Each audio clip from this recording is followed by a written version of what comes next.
घर से घूमे के लिए निकलक एगो युवक होलक लापता युवक का नाम बुबई बाकला उम्र 27 साल जे नागरकटा प्रखंड अंतर्गत पानी टंकी क्षेत्र कर निवासी के मिली जानकारी अनुसार आज बिहान 9:30 बजे 4 जने युवक मने मिल के नागरकटा कर जलढका नदी में घूरे के लिए आई रहन और चारों युवक मने जलढका नदी पार करोत रहन और यही बीच में अचानक बुबई बाकला नदी पार करे क्रम में नदी में डूब के लापता हो गया। इस घटना का सूचना पुलिस के देवल गेलक और खबर मिलते ही पुलिस घटनास्थल में पुगल और लापता युवक कर तलाशी जारी करल गेलक, लेकिन बुबई कर कोनो पता नहीं चलक।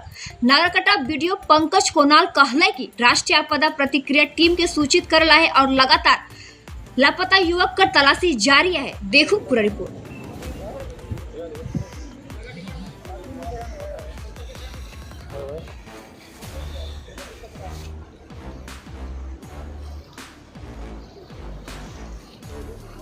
সাহেব কি হয়েছে আজকে এখানে জলঢাকাতে? জানি না, একজন ডাউন হয়েছে। হ্যাঁ, এবং আমার টিম এখানে এসেছে, সিভিল ডিফেন্সের টিম এসেছে। এখন এমনি খোঁজাখুঁজি চলছে। 4 জন ছিল তো ওরা শুনলাম। 6 জন ছিল, এখন বলতে পারছি না, তো আমার কাছে ইনফরমেশন নেই।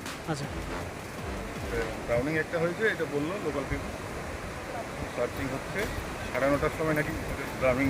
আচ্ছা, 9:30টার সময় লোকাল পিপল যা বললো। তাই এর যদি না পাওয়া যায় তাহলে কি আপনার এনডিআরএফকে ডাক দেন? হ্যাঁ, যদি না পাওয়া যায় তাহলে কি জাতীয়